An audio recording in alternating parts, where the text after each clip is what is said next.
Hello everyone, welcome to my YouTube channel. तो आज हम सत्या के चैप्टर नंबर 12 का एक और टॉपिक स्टार्ट कर रहे हैं जिसका नाम है कैटाबॉलिज्म। तो इस टॉपिक में हम कैटाबॉलिज्म को पढ़ने वाले हैं। तो स्टार्ट करते हैं। The very purpose of catabolism is to trap the energy of the biomolecules in the form of ATP and to generate the substances precursors required for the synthesis of complex molecules. तो catabolism का purpose क्या है हमारे पास? Catabolism क्यों होता है हमारी बॉडी में? तो कैटाबॉलिज्म का पर्पस ये है हमारे पास कि ये हमारे पास जो बायोमोलिक्यूल्स होते हैं उनसे एनर्जी को ट्रैप करता है इन द फॉर्म ऑफ एटीपी, और ये हमारे पास उन सब्सटेंसेस को, उन प्रीकर्सर्स को जनरेट करता है जो कि हमें कॉम्प्लेक्स मॉलिक्यूल्स की सिंथेसिस के लिए चाहिए होते हैं। तो कैटाबॉलिज्म का पर्पस ये होता है हमारे पास।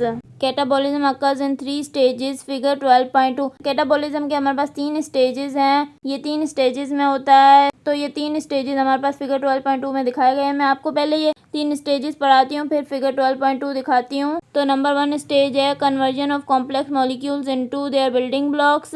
इसमें क्या होता है हमारे पास कॉम्प्लेक्स मॉलिक्यूल्स जो है वो कन्वर्ट होते हैं उनके बिल्डिंग ब्लॉक्स में। बिल्डिंग ब्लॉक्स मतलब जिससे हमारे पास कॉम्प्लेक्स मॉलिक्यूल्स बनते हैं। Polysaccharides are broken down to monosaccharides, lipids to free fatty acids and glycerol, proteins to amino acids। Polysaccharides क्या है? कॉम्प्लेक्स मॉलिक्यूल्स है, और मोनोसैक्राइड्स क्या है? बिल्डिंग ब्लॉक्स हैं। तो हमारे पास पॉलीसैक्राइड्स ब्रेक हो रहे हैं मोनोसैक्राइड्स में। लिपिड्स क्या है हमारे पास?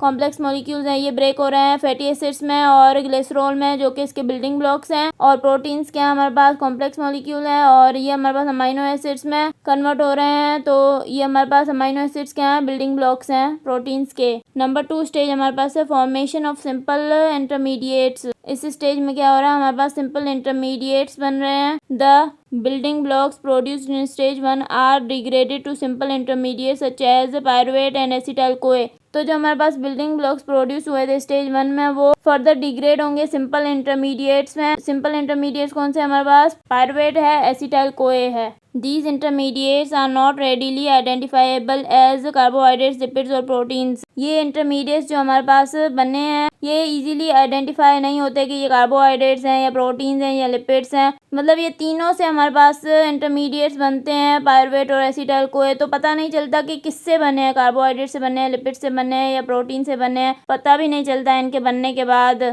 A small quantity of energy as ATP is captured in stage 2। तो हमारे पास थोड़ी स्मॉल क्वांटिटी में एनर्जी प्रोड्यूस होती है स्टेज 2 में। तो एनर्जी किस फॉर्म में प्रोड्यूस होती है? तो एटीपी की फॉर्म में एनर्जी प्रोड्यूस होती है। स्टेज 3 क्या है हमारे पास? Final oxidation of acetyl CoA. तो इसमें क्या होता है हमारे पास? जो एसिटाइल कोए स्टेज 2 में बना था उसकी फाइनल ऑक्सीडेशन होगी। Acetyl CoA is completely oxidise to carbon dioxide, liberating NADH and FADH2 that finally get oxidise to release large quantity of energy as ATP। तो हमारे पास थर्ड स्टेज में क्या होता है? फाइनल ऑक्सीडेशन होती है एसिटाइल कोए की। इसमें क्या होता है कि एसिटाइल कोए जो है हमारे पास कम्प्लीटली ऑक्सीडाइज होता है कार्बन डाइऑक्साइड में, और इस प्रोसेस में हमारे पास NADH और FADH निकलते हैं जो कि फाइनली हमारे पास ऑक्सीडाइज होते हैं और लार्ज क्वांटिटी ऑफ एनर्जी को रिलीज करते हैं। और एनर्जी किस फॉर्म में रिलीज होती है? As ATP। क्रेब्स साइकिल और citric acid cycle is the most common metabolic pathway involved in the final oxidation of all energy rich compounds।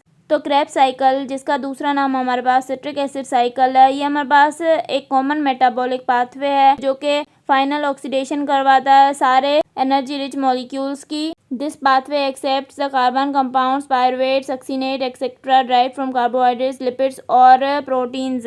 तो ये पाथवे हमारे पास क्या करता है? कार्बन कंपाउंड्स को एक्सेप्ट करता है, जैसे कि हमारे पास पायरुवेट सेकेंड स्टेज में बना था। सक्सीनेट को एक्सेप्ट करता है। ये मतलब ये जो पायरुवेट सक्सीनेट बने हैं हमारे पास ये किन से बने हैं? ये हमारे पास कार्बोहाइड्रेट से, लिपिड से, प्रोटीन से बने हैं। तो इनको ये एक्सेप्ट करता है। तो मैं आपको अब फिगर दिखाती हूँ। तो ये देखें फिगर 12.2 है। इसमें हमारे पास तीनों स्टेजेस हैं कैटाबॉलिज्म के। तो ये हमारे पास स्टेज 1 है। इसमें क्या हो रहा है हमारे पास? कन्वर्जन हो रही है कॉम्प्लेक्स मॉलिक्यूल्स की सिंपल मॉलिक्यूल्स में, बिल्डिंग ब्लॉक्स में। तो ये पॉलीसैक्राइड्स जो है वो मोनोसैक्राइड्स में कन्वर्ट हो रहे हैं, लिपिड्स जो है वो फैटी एसिड्स और ग्लाइसरॉल में कन्वर्ट हो रहे हैं, प्रोटीन जो है वो अमाइनो एसिड्स में कन्वर्ट हो रहे हैं। अब स्टेज 2 में क्या हो रहा है हमारे पास? ये जो मोनोसैक्राइड्स हैं, फैटी एसिड्स और ग्लाइसरॉल, अमाइनो एसिड्स, ये एसिटाइल कोए में कन्वर्ट हो रहे हैं। अब स्टेज 3 में क्या हो रहा है हमारे पास? एसिटाइल कोए जो है वो सिट्रिक एसिड साइकिल में जा रहा है और सिट्रिक एसिड साइकिल से हमारे पास क्या प्रोड्यूस हो रहा है, कार्बन डाइऑक्साइड प्रोड्यूस हो रहा है,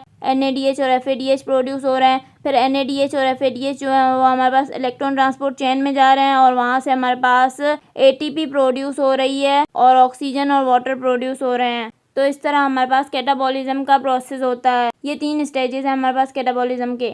अगर आपको मेरा लेक्चर पसंद आया तो प्लीज़ मेरे चैनल को सब्सक्राइब करें, लाइक करें और बेल आइकन को प्रेस करें। Thank you.